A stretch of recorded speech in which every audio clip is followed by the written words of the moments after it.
Hello, guitar players. Have you ever checked out Schecter guitars? Well, I'm here to tell you that they make some wonderful stuff over there. They're also my sponsors for this season, and I couldn't be happier. Rather than reading a bunch of ad copy and doing that traditionalized sort of commercial for them, they were doing things a little bit different. They sent me a guitar. They sent me their Solo 2 Custom. I am traditionally a single cutaway guitar player, and the Solo 2 Custom is Schecter's version of that, and it comes fully loaded, fully stocked, ready to play tonight at any gig. It has Tone Pros hardware, it has their Schecter locking tuners, it has their Schecter USA Pasadena Plus pickups. This thing's just amazing. For the price point, you would have a hard time beating the quality of this guitar. So go out and find yourself a Schecter guitar. Look them up at schecterguitars.com. You will be happy that you did. This episode is sponsored by BetterHelp. When you're living life on the move, whether it's touring, chasing creative projects, or just keeping up with everyday chaos, it's easy to put your mental health last. But taking care of yourself isn't something that can wait until your next day off. It's Mental Health Awareness Month, and it's a good reminder that therapy isn't just for when things fall apart. It's about learning new ways to cope, to grow, and to show up for yourself. BetterHelp has been matching people with licensed therapists for over 10 years, helping more than 5 million people worldwide. They have a huge network, over 30,000 therapists, and it's all online, making it affordable and convenient wherever you are. And if your first match isn't the right fit, you can switch therapists at any time at no cost. There's still a lot of stigma around asking for help, but the truth is we're all better with help. So visit betterhelp.com/antiheroes and get 10% off your first month. That's BetterHelp, HELP.com/antiheroes. I'd like to take a moment to thank our sponsors over at Jim Dunlop and MXR Pedals. We couldn't be luckier to have these guys on board with us. I personally use these products, and you should too. Find out more about them at jimdunlop.com. Well, let's get on to the podcast.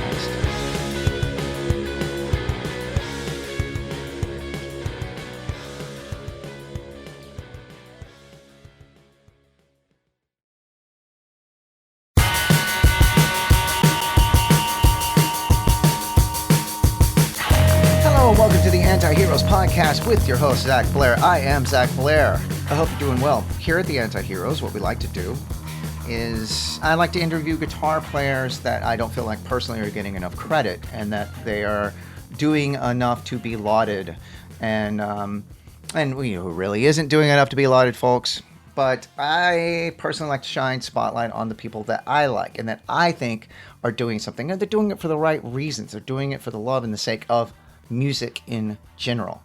And that's my original mission statement for this podcast, and I think hopefully I've done that to a fairly decent degree. That is for you to judge. So I was really happy to talk to my guest today, Mike Baggetta. Mike Baggetta is in a band called Mssv, and that is with Mike Watt of Minutemen fame and Firehose fame and Iggy and the Stooges fame, and the list goes on, folks. And I will admit that I wasn't super indoctrinated into Mike's work. I am now. And as soon as I had the opportunity to interview him, I jumped at it because as soon as I started researching the guy, I was like, this is exactly who I want to talk to. He has a very good Premier guitar rigged rundown, and I think that's a very good sort of introduction to who he is as an artist and who he is as a person. And as you'll hear, he's a schooled professional. He can read music. I can't read music. I barely know anyone that can. I could sit down and read notes on a piece of paper and play what they're reading. I just think that's fascinating. Mike went to school for it. Anyway, this was just a great interview, and I was so happy to meet Mike. I'm so happy to know who Mike is now and to be a fan. Once again, this podcast, from doing this, has introduced me to a whole new world of musician and a guy with his own body of work that I can dive into, and I just love that. I love that the byproduct of this podcast for me is that I get introduced to so much great new stuff that I would have been a fan of. Anyway, so I'm gonna shut up and let you get into my interview with Mike Baggetta.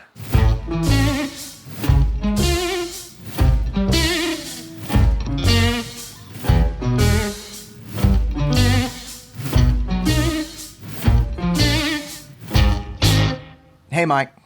Hey, Zach. How you doing, man? Good. First of all, I've already said it, but thank you so much for doing this. Yeah, thanks for having me. And second of all, I tend to do this a lot, but let me shower praise on you, which is you are in such an amazing, cool band that makes such important, cool, interesting, relevant new music, and you guys tour like Vikings. I mean, it.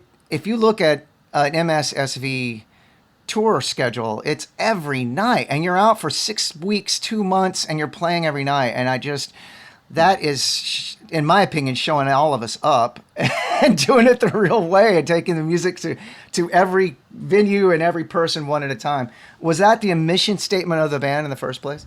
I don't know that it was the mission statement. I think was just to make the music we make, but to me it goes along with it. I mean, we're really lucky to be able to do this at all, let alone like so much of it. But to me, when you make music, getting it out to the people is the other important part, and there's so many Right. ways you can do that. And one of the ways we do it is just by going to everybody's town eventually. Yeah, and I mean, Jesus, you really do it. I've watched a bunch of videos on you. I've read up on you a whole lot, and I'm sorry to ask you to repeat yourself. So No. with MSSV, I believe it was your brainchild, correct? You wanted to put the band together. Well, at the very beginning, I made a record with Mike Watt and Jim Keltner called Wall of Flowers Yeah. back in 2017. And then when it came out in 2019, I wanted to try to tour and do some gigs. And Watt was down, but Jim doesn't really travel too much anymore, at least at that time. And so I was thinking, well, should we do like one gig in LA or should we do something else? And I was talking to Watt about it, and he was down to try to do some traveling. And I thought about, well, what about maybe another drummer, but not really like a sub, but just another drummer, and we could play some of this music and play some new music and see what happens. And for me, I instantly thought of Stephen Hodges All right. because he did the Contemplating the Engine Room record, Watt's first opera, Right. with our buddy Nels Klein, and that's like a touchstone album for me. Absolutely. And so I thought, like, whoa, wouldn't that be crazy? And so Watt said, sure, give him a call. He gave me his number. I got in touch with Hodge. We met up, and he made sure I wasn't like an axe murderer or something, and he was down to do some shows. So that first tour, we did 10 shows in 10 days, coast to coast. That was a lot of miles for 10 days, but we did it. And then about halfway through, I was thinking, what if I write some music for this three people? Wouldn't it be so different than the other three people, even though two of the people are the same? And they were both on board with it. And Watt came up with a couple band names, and we chose Main Steam Stop Valve, I was wondering what that was. MSSV. Yeah. Okay. Yeah, and from the movie version of the Sand Pebbles. And here we are. Yeah. A few things. A, you mentioned Nels Klein and what an amazing player, but Oh, yeah. it does evoke. Well, it definitely evokes that record, which is an amazing record. That record's informed a lot of my musical choices over the years, I think, subliminally and more overtly, for sure. Well, and in my opinion, you belong in that pantheon of guitar players as well, where there's not one real easy way to sort of pigeonhole it as one style of music. It's kind of what we were talking about before. It could fall under the umbrella of what the quote unquote real punk rock of the SST world and things like that. But there's also jazz elements, there's fusion elements, there's psych elements, there's all kinds of things that I've always if you hear somebody like Nils Klein or you hear a band like the Messthetics nowadays or whatever, you can't describe it, and I think that musically is what anyone should be striving for, really.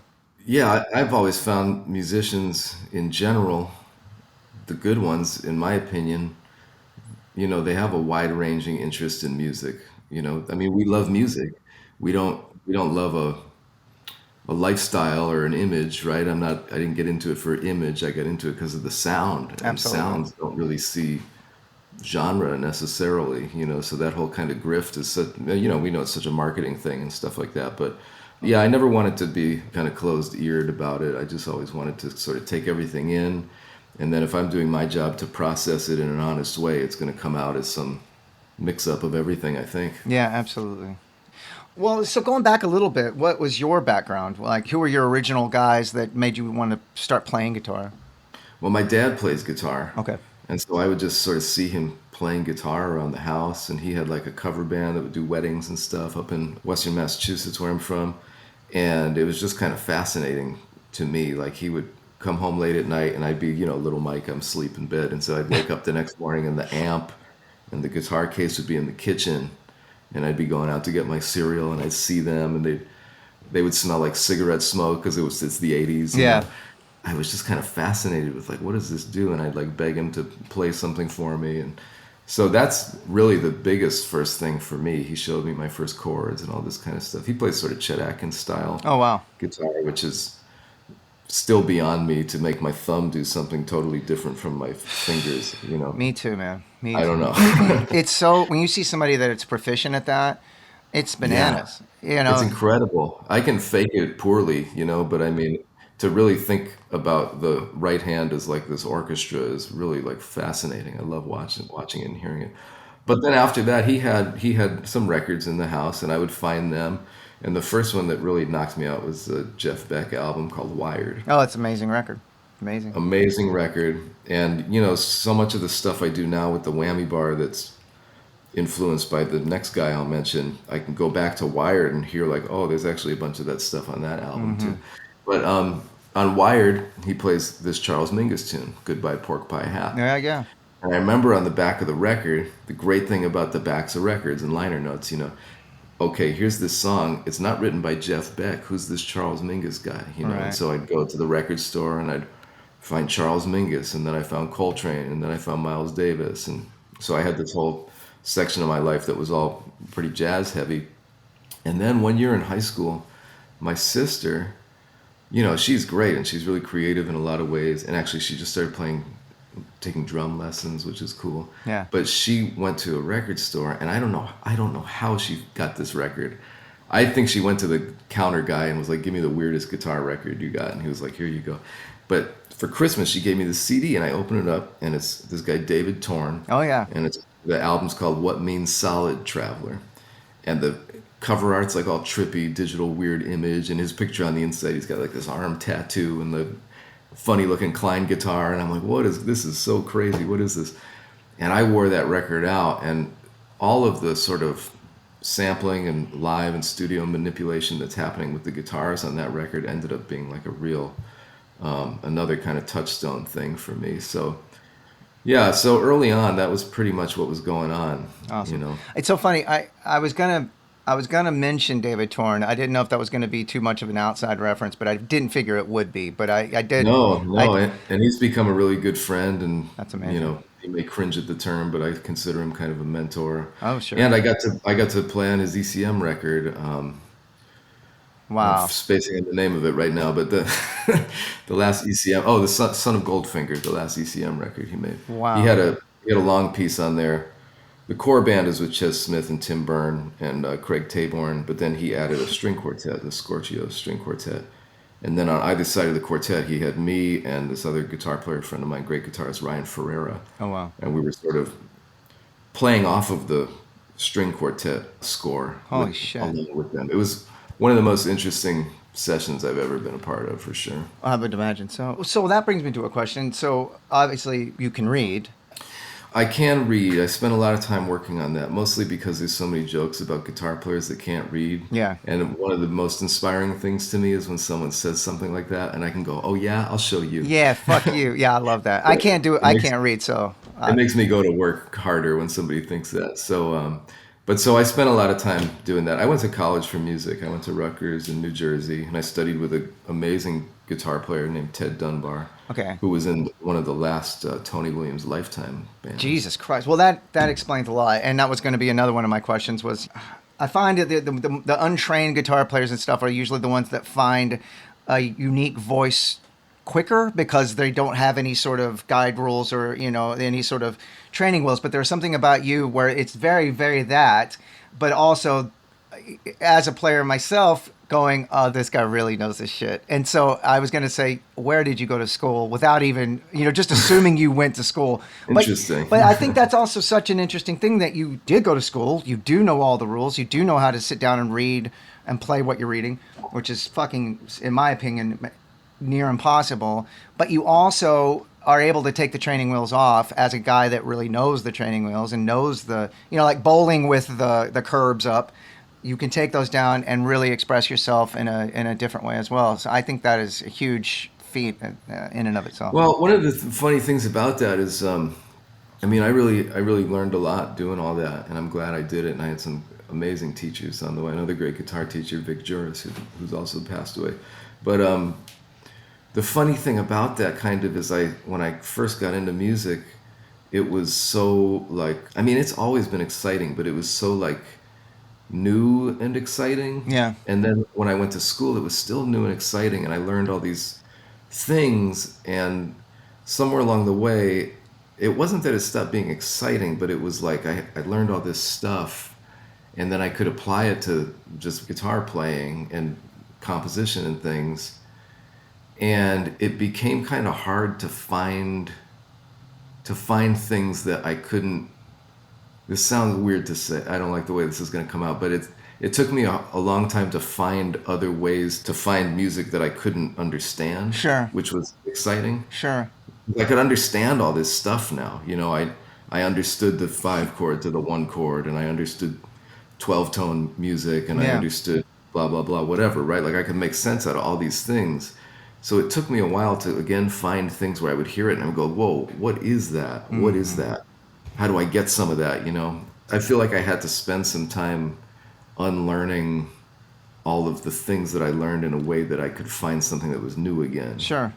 It's almost like it ruined the mystique for you in a weird way. You started. Yeah, I don't want it to sound like that. It's kind of that thing, but it didn't really ruin it. It just made it harder to find. I think. I understand that. I was and still am a studier of like shred guitar. You know what I mean? Great. And you get to the point where your ear goes, well, I know that lick because I learned it.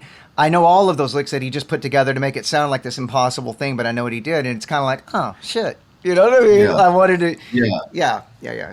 It doesn't mean it's easy or that it's not like valued, but and for me, what that meant was kind of not, it could go in this direction where like you hear stuff, you're like, oh yeah, that's this arpeggio in this position of these rhythms and stuff. But that kind of frame of thinking for me felt like not a dead end, but kind of like it was just going to lead to more of me being able to understand more of that, which would lead me to being able to understand more of that. So for me, it was kind of like, how can I find music I don't know that isn't about learning it? And for me, that sort of traversed into like more of the noise, textural, free, improvised type of stuff, and really very modern classical music, as well as sort of like the hyper melodic, more sort of rocks, Neil Young songs. Like Sure. You can't really learn that. You can't learn to make a melody. No. Like Tell Me Why or something. Like there's just Sure. gorgeous melodies that are like in the person from their life. You can't really learn that. Sort of the more noise improv stuff. I don't know that you can really learn specifically what's happening. Of course there's all these little techniques and all sorts of different music, but for me, the sort of the goal of like the thing that I knew could not really be attained by me by learning anything was like very melodic music, make you cry melodic music, and then sort of this more free type of thing, and then trying to combine those into one music. Ever since I sort of hit on that has been kind of the thing that I strive for. You hit on something there because there's a lot of YouTube channels that explain the where and the why and the how of the best songs ever written. Rick Beato does that to a great degree. That is interesting. But you're right. It's like you can explain why this makes sense harmonically and melodically and stuff like that. But there's no explaining just the human element of the fact that Neil Young is just a fucking amazing songwriter. He probably does not. I'm sure Neil Young can't explain to you why this works harmonically or melodically. It's just he's Neil Young and that's how he wrote it. You know what I mean? The problem with going to it after the fact, if you're a person that knows things about music, is you go to this song after it's written and you go like, oh, it's just this chord, it's the 1 and the minor 3 and this and that. And he does this, and you're like, yeah, it's not that hard. Yeah, now because he wrote it, it's already done. Right. But to come up with that idea, for me, those things, the best ones I've ever had, they just come. You're so right. It's almost like it was floating in the air and you just grabbed it. And they come fast for me too, which I don't know, it won't always be that way, and it may never happen again, or maybe it will, or maybe it'll change. But like the songs of my own that I consider like beautifully melodic, like Hospital Song from the Wall of Flowers record, or the second record that we did with Keltner, Everywhere We Go, that title track, or Measure of a Life, just some songs that I've written that are instrumentally, I think, pretty. Yeah. Those I didn't have to work on them long. They were kind of there. It was Wow. kind of weird, you know. I Wow. mean, Bob Dylan talks about that. You know, he did some interview a while ago where somebody was asking him like, "Oh, all those songs you wrote back in the '60s, you know, Hard Rain's Gonna Fall, all that kind of stuff, you know." And even Bob Dylan was like, "Yeah, I can't do it again. It was just a time, and they happened, and it hasn't happened since." Wow. So there's something to that, and that's very mysterious, and that's how I like it. I Yeah. want to I know mean, all the answers. so after college, what was sort of your goal after that? It sounded like you definitely desired the life of a professional musician. So how did you go about that? What was your first things Well, the before? next thing I did was I tried to quit music. Here was my theory, which in hindsight is totally insane, but nobody's making like a ton of money just grinding it out a guitar and stuff, even though it's what we love to do. And so I thought to myself, you know, I was living in New York City, and I thought, you know, I go to a lot of gigs and I hear a lot of players, and there's like everybody can play, everything is great, everybody's cool. Like, wow, there's so many amazing musicians out here. I don't know how many of them are like grab your soul kind of life changing music. A lot of it's like great to listen to, but a lot of it I don't know that I'm going to go back and listen to it again, right? And so I had this thought, like, if I wanted to really know that I had to be an artist, life wise it's going to be hard, it's not going to be a lot of money and stuff. I got to live in this city maybe for a while where things are hard. And at the time in my early 20s, you know, you kind of think you know a lot of stuff. And so Sure. at that time I was thinking like, I don't want to be one of these musicians that's sort of just like taking up space and not making like a real statement, you know. Yeah, I understand that. And so I figured, well, the best way to see if this is really what I'm meant to do is to stop doing it. And then if it's really meant to be, I guess life will find some way to put me back into the system of doing this. And Hmm. so I moved back up to Western Massachusetts, where I'm from, and I ended up living in this town called East Hampton. And I tried to stop playing guitar. I just kind of packed up the guitars and put them away, and I was doing some really dumb jobs like delivering phone books and stuff like that. And just trying not to play. I didn't have to practice anything for anybody. I didn't have to have any assignments ready. I didn't have to compose anything. I didn't have any gigs to prepare for. So it was just like, I'm just going to not play and then see what happens. And I kind of did that for like a year and a half. And then after work, I'd be at work and I'd be listening to my headphones and stuff and songs. Like, you know, I think it was actually a Bob Dylan record, because I remember thinking like, I've never learned any Bob Dylan songs, but I listen to them all the time. Today when I go home, maybe I'll try to learn this song. Yeah. Take the guitar out of the closet. And I did, and I just learned the chords and I played along with the recording, and it was so fun. And then that was it. And then I went to work the next day, and I think I kept doing that with other songs. And after like a couple of months of doing this, I sat there and I was like, oh, wait a minute. This was the plan. It's happening. It's happening right now. All right. And I got really excited about it. Like, oh man, my plan worked. And so I started playing more again, but it was with a different intention. It wasn't with like feeling like I had to do anything. I was only playing the things that I wanted to play, that felt honest to me about what I wanted to do musically in that moment. And that felt really freeing and like totally exciting to me. So I kept playing more and more music, and I found some people to play with, and it's kind of a smaller community up there. And I still had a lot of friends in New York City, so I decided to move back there. And I decided to put myself on a plan. I said, okay, you're on a 10-year plan, because you know that this is hard. So don't get discouraged. You're going to move to New York. You're just going to keep focused, playing what you want to play. And if nothing happens for like 8-9 years and you're still struggling, that's okay. When you get to year 10, you look back and see what you've accomplished in those 10 years. And if you feel good about it, you can keep doing it. If you feel like, I spent this 10 years trying to do this, and I don't feel like it went well, and I didn't achieve these goals for myself of like figuring out what I'm trying to do musically and being honest about that, okay, then you can go do something else for the rest of your life and not feel like you didn't try. You don't have to feel Right. bad. Right. And so that's what I did. And so I moved there, and then sure enough, 10 years goes by in the wink of an eye, and then it's like 12 years, and I go, oh wait, I forgot to do that thing. Uh-huh. And I started thinking about the things that had happened in the last 12 years in New York, and I was like, wow, actually it's been amazing. I met all these people, and I've got to make all this music, and I've learned so much, and I feel like I have an idea about what my music is, and I've been able to do that a lot.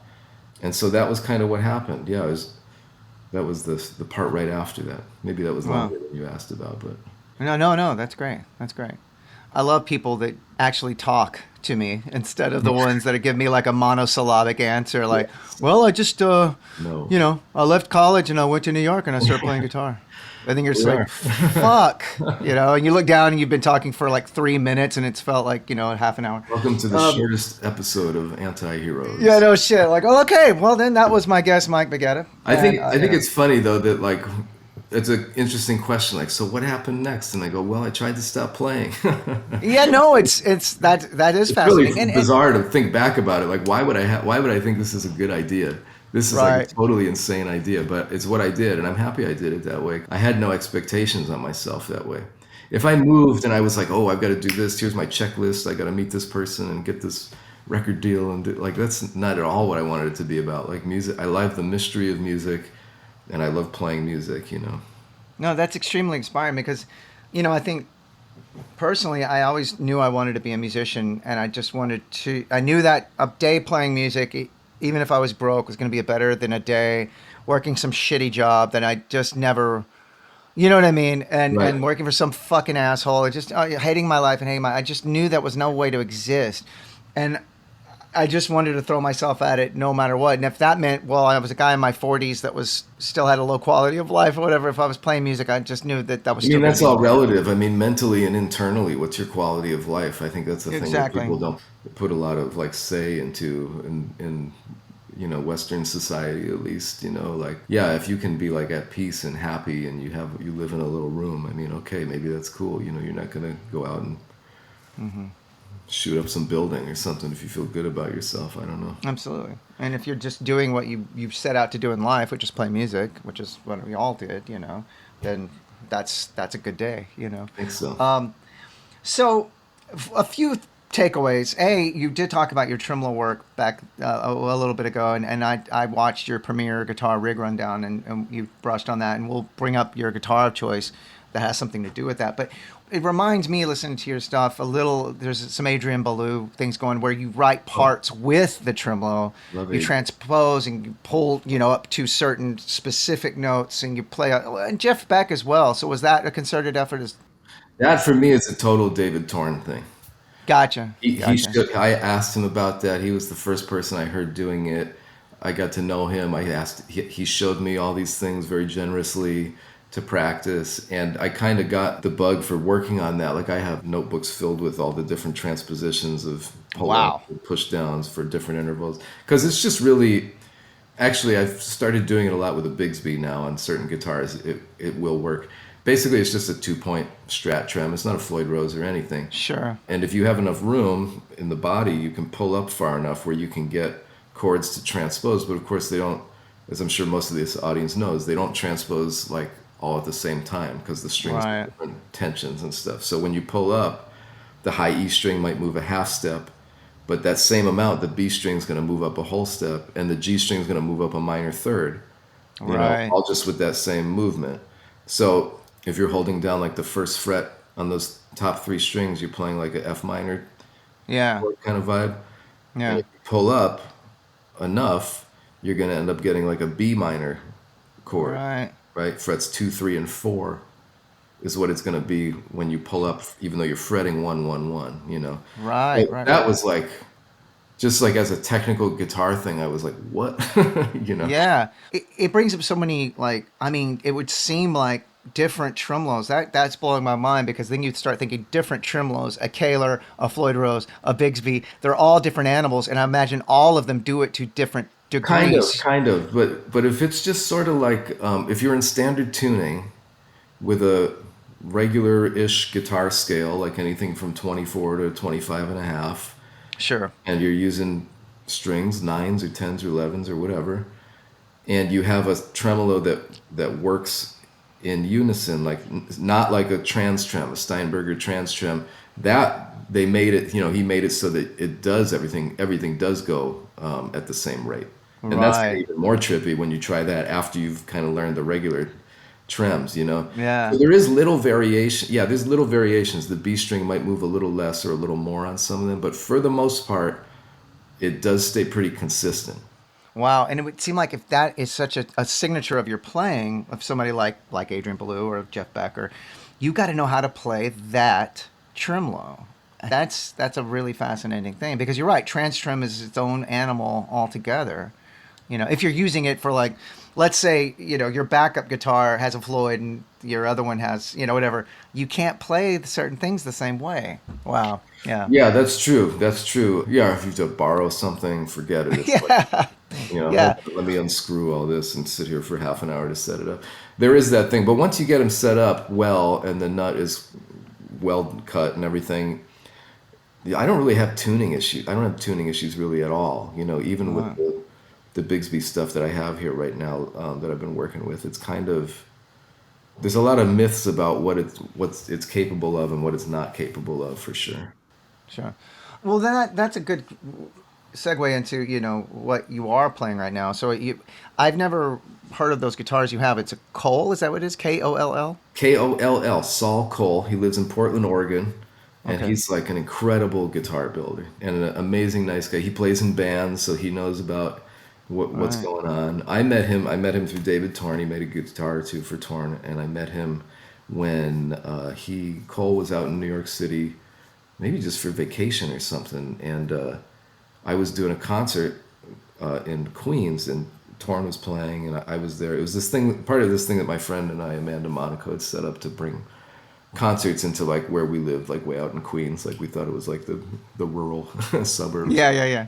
And so I played, and Torn played, and then Cole was there in the audience. So I met him there, and we just kind of became friendly and kept talking over the years. And I asked him if he could put something together for me, and he did. Yeah. So it's that black Yeah. with white in it guitar that you can find out there.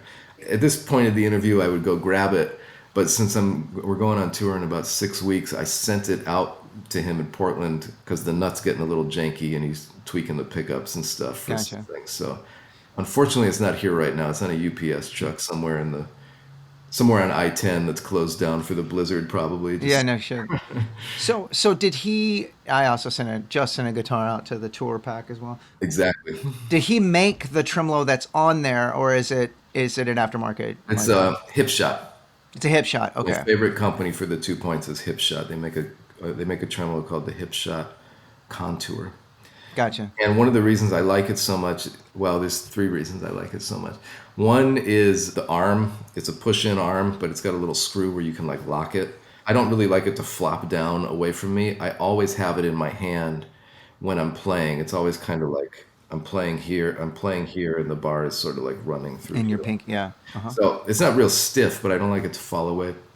The other thing I like about it is that it's not like a knife edge on the 2 points. They kind Sure. of have these little two doohickeys that sort of like make a peak that sort of sit on the pins.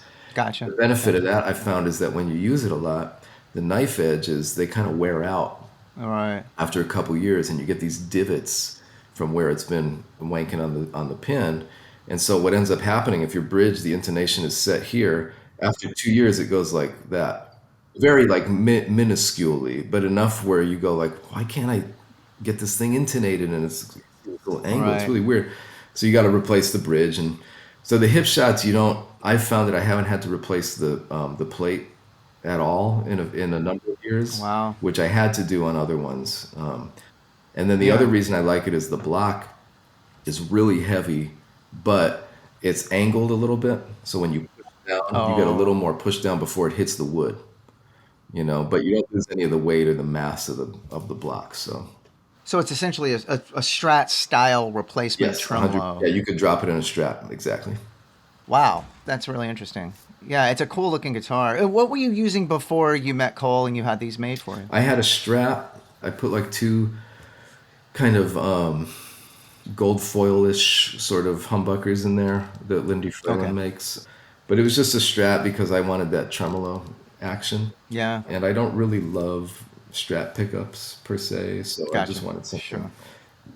something with a little more cut and a little more fullness. And it looks like you still have those gold foils. You're still using those with the Cole guitars. Yeah. That's a personal preference for you? Yeah, those ones are made by Curtis Novak. Yeah, I like them. They have a lot of cut. I mean, they get through the band and they have kind of a fullness, but they have this like zingy mid thing that's not like a bright presence trebly thing Wow. either. Okay. using a lot of guitar words here. Yeah. They really are unto themselves, the gold foils.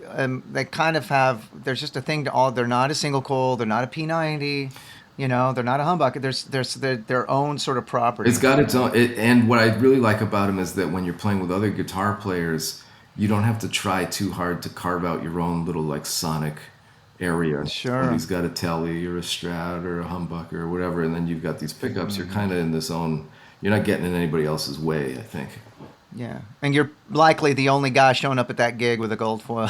Maybe like, not nowadays, but that's true. possibly. That's true. They're getting more popular. Yeah, I think more and more people are figuring them out. So let's talk about your amp a bit. Like I was saying, I just saw a thing about those particular amps, and then I saw your rig rundown. And I was like, oh, there it is again. So what is that amp? It's made by Benson Amps, also in Portland, Oregon. Yeah. I've got a full Portland rig now. Yeah, that's great. But Great Chris place. Benson runs that company, and the one I use is called the Vincent. He makes a few different models, but I like the Vincent. It's kind of a. It's funny. I was using a. So here's how I got to this amp and why I like it. I was using on one of the MSSV tours a couple tours ago. I was using some stuff where it was like a little tiny 1 watt tube amp, and I was going into like this bigger tube power amp, and I was putting it into a 2x12 cab, but I ended up tipping the cab up vertical so I could hear it a little better with the speaker higher up to my ear, and I was putting this EQ in the loop of between the two amps to try to get this certain EQ thing I was going for, and it was working. It was working great. And then a handful of weeks into the tour, it wasn't working great. There was like something was going wrong, and the cables in the back were futzing out, and I couldn't find cables on the tour, so I was using Watt's backup bass amp for a lot of the tour and trying to get this thing fixed. And it ended up being like a headache, which was a drag because when it worked, it sounded like amazing. So anyways, long story short, we get to Portland, Oregon for the gig, and I'd been friendly with Chris Benson for a while, though we'd never talked about amps. He's never tried to sell me anything or whatever. So he comes to the sound check, and he's hanging out, and on stage, my rig basically is like 3 or 4 things with like wires hanging off it, and there's like one on the side, and this thing's it looks like a total science project, And afterwards, we're hanging outside, and we're just talking about whatever. And he goes, "Hey, so let me ask you, like, it sounds great, but what is going on with your setup?" And so I tell him all this stuff I just told you, like this little 1 watt amp into this power amp with this EQ thing and the vertical cap. And he's kind of looking at me, and he just goes, I make an amp that already is that, right? I'm like, what? Do you really? So basically, the Vincent amp, which this actually is still here. Oh. Right there. Oh, wow. That's the vertical cab. Basically, he makes a 1 watt tube amp called the Vinny, and then he makes a 30 watt amp called the Chimera. And what that amp is it basically it runs the 1 watt amp. He's got the 1 watt amp in the cab, and he runs it into the 30 watt amp, and he uses the kind of like tilt EQ I was putting in the other one, and it's got an effects loop between the two amps, and he makes the vertical cab. And I was like, whoa, okay, well, this is ridiculous. I had no idea. And there was a band who had this one, and they weren't into it, so they were going to send it back. So he was like, I have one coming back if you just want to check it out. So he sent it to me after I got home from tour, and I tried it out for like a month, and I didn't need a month. I was like, oh, right away. I was like, this is crazy. Wow. Wow. And so that's what I get to use. It's really like an incredible amp. I'm a firm believer that you can make anything work. Like you can have a cigar box with a rubber band and make awesome music on it. But sometimes these things come into your life and you play them and you go like, whoa, I had no idea that this could translate what's in my head through my fingers out to people's ears in a way that's very different from what it had been. I've always been a firm believer in that. And if something comes along and it makes my job easier, I'm all for that. I don't like high action on a guitar. I like a guitar that's easy and fun to play, and if that's how your hands work, everybody's different, more power to you. But I like it when you can play a guitar and you almost don't have to pick it. You can just, touch the strings. And I like it when an amp works for me. I'm able to do my job better because the amp is good. And I like that things are getting smaller, and sounding better.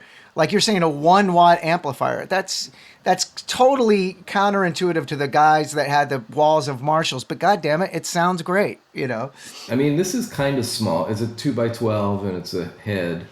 But I'm not using a 4x12, and I have just a little bag of pedals and stuff. So Sure. everything is relatively simple. Watt's got a really light, easy setup. He's got his amp is like a little shoulder pack, and he's got his thing on wheels. It's really great. But yeah, you can get a lot done with a little bit of stuff nowadays. Well, and for the way you guys are touring as well, it's every night. Imagine that taking the strain away. We have one helper with us, thank God, who's amazing. She's incredible. But yeah, we don't have like a huge crew. Like we're responsible for ourselves, and we've got to make sure that we're making smart decisions to just get in and get out and stay healthy. Yeah. And I know a lot of people look at the schedule and they go like, "Whoa, this is insane. How are you guys?" But I mean, yeah, it's a bunch of shows, but what I always tell everybody is it's not like we're on the side of the road digging ditches in the sun for 10 hours a day. Yeah. We get to play our music every night for people that want to show up when we come to their town. I mean, it's really awesome. Our job mainly is to do the music 100% and just stay healthy and have a good attitude. That's pretty much all Right. you got to do. That's absolutely for sure. It seems like you would have to like intrinsically when you're booking. Those drives can't be crazy far distances, because No. you're doing them every night. You know No, what I they mean? can't, although they have been in the past. I bet. But I learn a little bit better every time. And anyone who's astute enough out there to kind of go through the tour and calculate the miles, hopefully they'll see that this tour has the least amount of miles between every gig compared to our last several tours. Yeah, it's trial and error. Try to get a little better every time. And also, I think that's one of the benefits to booking stuff yourself. You don't have anyone Yeah. kind of going like, oh, yeah, you can go from Portland, Oregon to Portland, Maine tomorrow, no problem.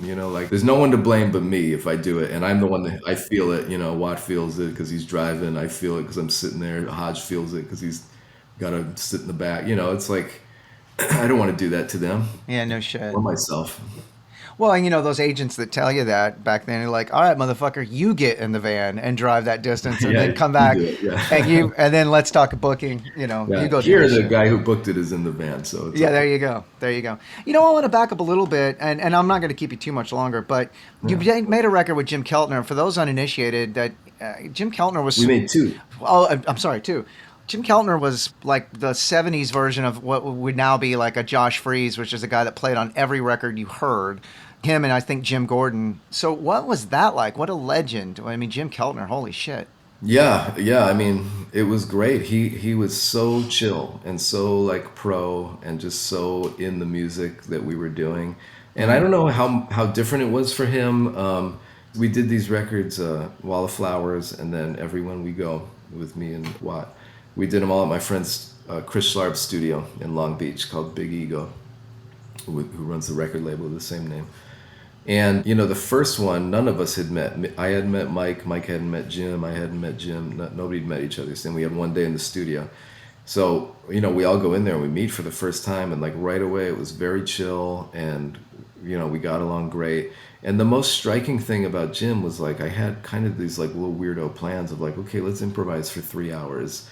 And then I'm going to cut it up and make something else out of it. Or, can we try this version of Blue Velvet where you play in time but I don't, like all this kind of stuff that I thought was maybe funny. I'm sure he's done everything 10 times over, but he was just so down to try everything. That was like a real lesson I took away with that. Like, here's this guy who's on the Imagine record by John Lennon, by the way, Yeah. among a million other things that we've all heard and loved over the years. And he's in this studio with like little me trying to do some weirdo ideas. And he's like, yeah, that's great. And then as we played, he goes, oh, what if we try it like this? Like, he's so into the music. He's coming up with his own ideas about ways you can make it more interesting. And it wasn't a rush job at all. He was just there to make the music good. And it was like just no ego, no nothing. And he was very cool. He's got great stories. He's very funny. He's just a very sweet, nice, amazing guy. And when he plays the drums, it's like, from the first note, you look up and you're like, yep, there's Jim Keltner. It sounds That's just the like thing. him. That's insane. I love that so much. And I love hearing that. It's like the old adage of like, don't meet your idols. And then I think the opposite's true too. I Like, say, do meet your idols. actually do meet your idols because you realize because of his attitude and the fact that he was just kind of down for whatever and like, let's go. That's why he worked, Yeah, and it was a real learning thing for me too, because I don't know what to expect. Even Watt too. I didn't know him before 2017 at that session, and he was the same way. He was like, "Oh, what if we try this? What if we try that?" like these guys you just met contributing really great ideas that you'd never be able to come up with to your dumb songs in the moment. Like, wow, it's exactly what I would try to do, but I'm like nobody, and then here's sure. It just goes back to this thing, like every great musician is just in it for the music, really, at the end of the day, and that means being a good person and being patient and stuff like that. That's absolutely true. And for him, it's like, of course, the Imagine record, but I'm sure there were so many records in the 70s that were just like your project at the time. He, maybe didn't know the artist or whatever, but he went in with a good attitude and he made that record. And then that record went on to be, multi-platinum selling artist or whatever. Never know. Yeah, absolutely. You never know. If you just do it for the love of the music and for nothing else, well, then chances are you'll be rewarded in the end for whatever that reward might end up being. Yeah, really inspirational to know that he's just, these guys are just guys. They're just like you and me. Yeah, yeah. Because God, geez, man, what a legend! What a huge contribution to what we all do. Oh, yeah. So at the end, I ask everybody, do you have one that got away? A guitar, piece of gear, something you got stolen, you had to hawk, you had to get rid of, that you lament or just lost? Oh, man. I've never had anything stolen. Geez, consider yourself lucky. That's great. Yeah, knock wood. Desk here. No, I don't really have a lot of stuff. Yeah. And occasionally some things go away, but I don't make that decision lightly if I'm going to sell something and try to get something else. Like, it takes me a really long time to decide on something. Yeah. And I'll kind of like, if let's say I need a new sampler or something, or a delay pedal or whatever, I'll think about it for like months and months and months and months before I get something. And then I get it, and then even if it doesn't do what I thought it was going to do, I just sort of like try to work with it for a long time. I think the thing that I would say, I'm really happy with my instruments and stuff. I think the thing I would say that like the one that got away, I've been into like sort of the live sampling, live looping stuff, and I used to have one of those really old Electro Harmonix 16-second delay. Oh yeah. The one that Nels uses all the time for his looping and stuff. And those are so fun and vibey, and they have a great sound. But I just know it's going to break someday. And there's like one guy in the world who fixes it, and he's getting older. So Yeah. And they're so expensive now and stuff. And I was just thinking like, man, I should just sell this thing, because someday it's just going to be a paperweight and I'm going to regret it, So I put it up for sale on like Reverb or whatever a while ago. And that night I get an email that somebody bought it, and I was like, whoa, cool. And then I got a text from Nels, and he goes, man, I just bought your 16-second delay. Oh, shit, that's amazing. I was like, why did you do that? Yeah. So it's nice to know it's still in the family, so to speak. Still in the family. getting a lot of good use. And chances are those old things that kind of did one specific thing better than other things, and they're becoming obsolete, and they're finicky and they break. There's usually a boutique builder that is just like you or me, that is nerdy about that thing, and they start making a version that sounds exactly the same. Yeah. It's like the Hilbish design guy that's taking all the old Sun like Sun Beta lead heads, and he's making because all those things were so finicky, and and now this guy's making them, and they're fucking great, and it's all new technology. There's geniuses out there to do that for us. Right? Right. They're carrying the torch. Well, Mike Baggetta, man, it was so nice to meet you, and I really appreciate you doing this. Again, you're exactly the type of guitar player I want on this, and my whole mission statement in the beginning was to talk to guys that I thought were doing something amazing, and I didn't feel like they were getting enough credit for it. And it's amazing what you do. I'm a huge fan. Thanks for talking to me. Absolutely. We'll talk to you soon, Mike.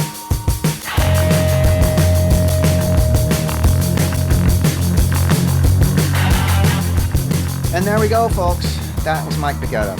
I love that conversation.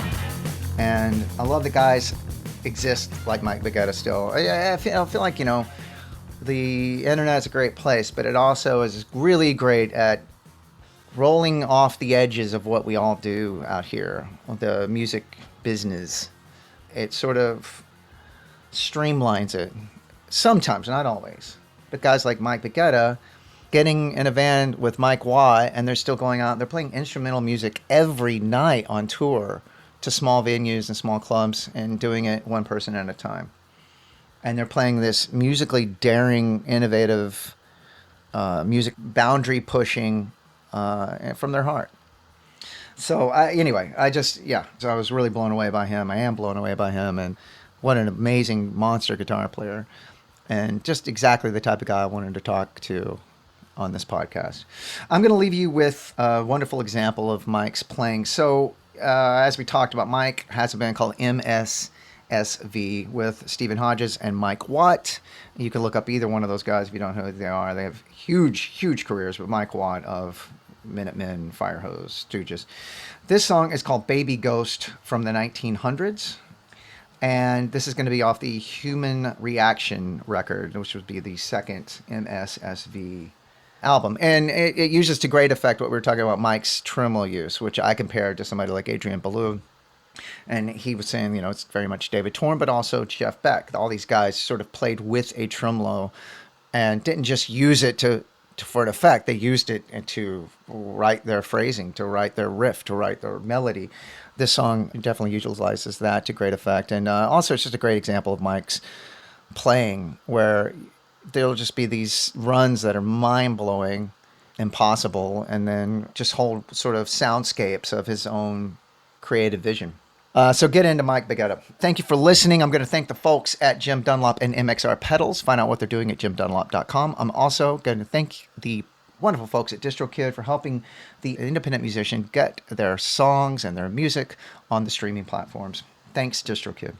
And thank you for listening. I hope you enjoyed that one. I sure did. I'm going to keep doing them, and I'll talk to you soon.